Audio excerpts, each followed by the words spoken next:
Հարգելի հայրենակիցներ, ողջունում եմ ձեզ։ Վատ ժամանակները ծնում են ուժեղ առաջնորդներ։ Ուժեղ առաջնորդները ստեղծում են լավ ժամանակներ։ Այսօր մեր երկրում կա ընտրություն։ Ենթարկվել, թե գործել։ Կա ընտրություն, մնալ, թե գնալ ավելի ապահով տեղ։ Կա ընտրություն գյուղացու համար։ Մշակել հայրենի հողը, թե թողնել, գնալ օտար երկիր աշխատելու։ Հայաստանը այսօր ջրբաժանի առաջ է կանգնած։ Շարունակել այսպես, թե սկսեր լուրջ զբաղվել սեփական վերածնունդով։ 8 տարի կառավարած վարչապետի սիրտը երրորդ ժամկետն է ուզում։ Ասում է ինձ տվեք երրորդ շանս։ Երբ մենք իրեն տվեցինք առաջի շանսը, հիշում եք ինչ եղավ։ Նա կորցրեց Արցախի 75%-ը, կազմաքանդեց և թուլացրեց բանակը և զավթեց դատարանները։ Երբ մենք նրան տվեցինք երկրորդ շանսը, 21 թվականին, վերջնականապես Արցախը կործանեց։ Սկսեց իր թիմով հարստանալ, բռնաճնշումներ գործադրել, սարքեց մի քանի դպրոց ու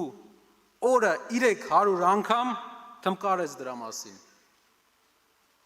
Ամեն մեկիս ընտանիքի վրա վերցրեց $10,000 վարկ, պետական վարկ։ Գյուղատնտեսությունը անկման տանելով, մարդու իրավունքները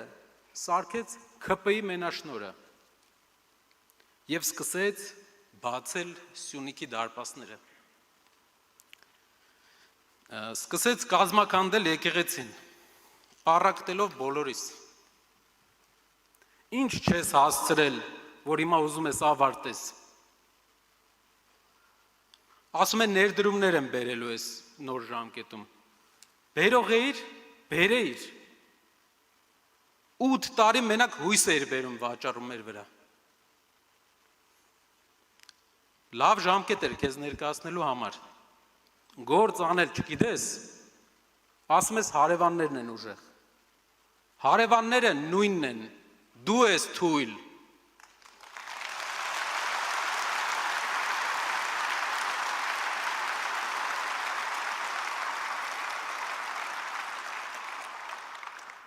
Եկել է երրորդ ժամկետ է ուզում։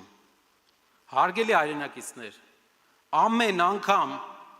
երբ մեկին մենք հույսով իշխանության ենք բերում, մարդիկ երազում են, որ լավ հույսեր են կապում իրենց երկրի համար, երազում են, որ այդ մարդը կփոխի իրենց կյանքը, բայց թարսի նման, ով գալիս է, երկրորդ ժամկետից հետո երրորդն է ուզում։ Մեր ժողովուրդը ու ձեր գերին չի, հասկացանք մեկ անգամ, երկու անգամ, հենց նստում եք այդ աթոռին, ամեն ինչ մոռանում եք։ Գիտեք ինչն է խնդիրը, որ չեն պոկվում աթոռից, ուզում են երրորդ անգամ էլ շանս տանք իրենց։ Սովը, հարգելի հայրենակիցներ, այս մարդիկ սոված են,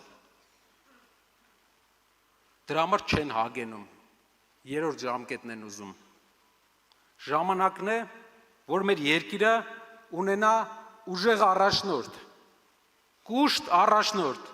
լուրջ առաջնորդ։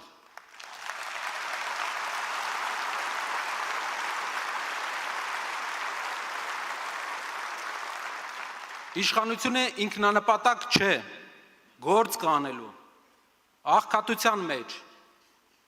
Աղքատությունը խեղդվում է մեր երկիրը։ Մենք գործ ունենք անելու, որ մեր գյուղացու բերք ու բարիքը վերջապես շահավետ վաճառվի, գործ կա անելու, քաղաքներում, որ մարդիկ առավոտ զարթնեն ու իմանան, որ գործ ունեն, որ ունեն կայուն կյանք։ Գործ կա անելու նաև մեր մայրաքաղաքում, որ մեր մայրաքաղաքը չհիշեցնի 2000-ականների քաղաք, դառնա 21-րդ դարի քաղաք, դառնա տարածաշրջանային կենտրոն, հայերին վայել մայրաքաղաք, ժամանակակից ու հարազատ։ Ով է կազմակերպելու եւ անելու։ Սամվել Կարապետյանը։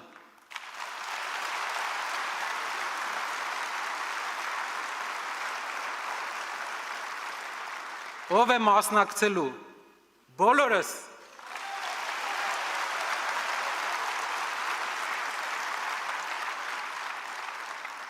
Սա մի հոգու գործ չէ, այստեղ բոլորով մեր ներուժը միացնելով կկարողանանք անել այդ գործը։ Թույլ առաջնորդը բերում է պատճառներ, նախկինները, ռուսները,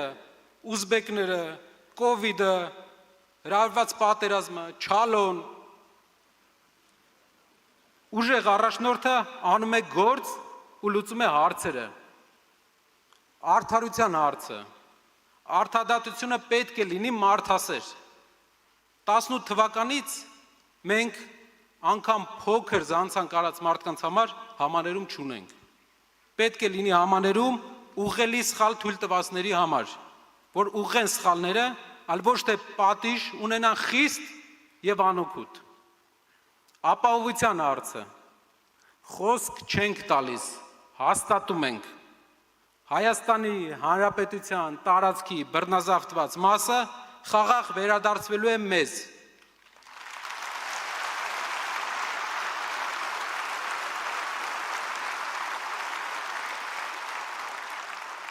Մենք նորից մեզ ապահով ենք զգալու։ Մեր երկիրներ ունենալու է երաշխավորված եւ ուժեղ խաղաղություն, ոչ թե թույլ ադրբեջանցի վերաբնակիչներով համեմված ՔՊԱ-ական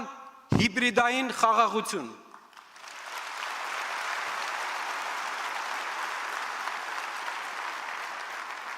Դուք շատ լավ գիտեք, երբ Կարապետյան ինչ-որ բան ասում է, նա անպայման անում է դա, ինչ գնով էլ լինի։ Եկեղեցու օրինակը եւ հարյուրավոր օրինակներ մեզ ապացույց։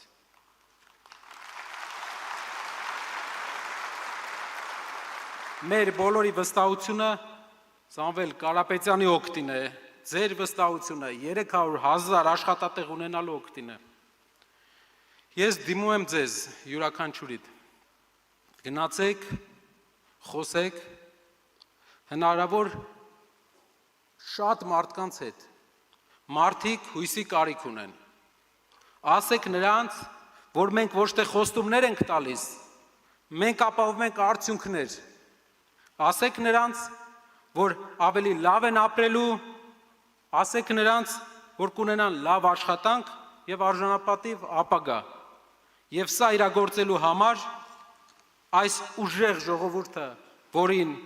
հայ են դեռ կոչում, ստեղծում է իր ապագայի նոր նավը։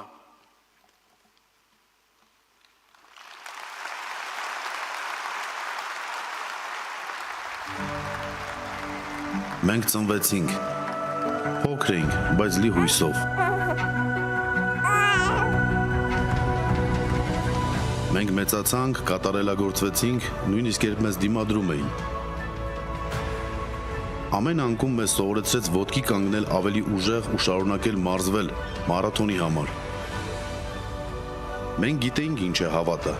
Խորքում մի բան արվում էր մեր մեջ, դա մեր ճակատագիրն է։ Մենք չհանձնվեցինք, որովհետև գիտեինք, մեզ շատ կարևոր առաջադրանք է սպասում։ Մենք ուզում էինք հաղթել մարաթոնը։ Դրա համար շատ մարզվեցինք։ Մենք չենք հանձնվի, մինչև չհաղթենք։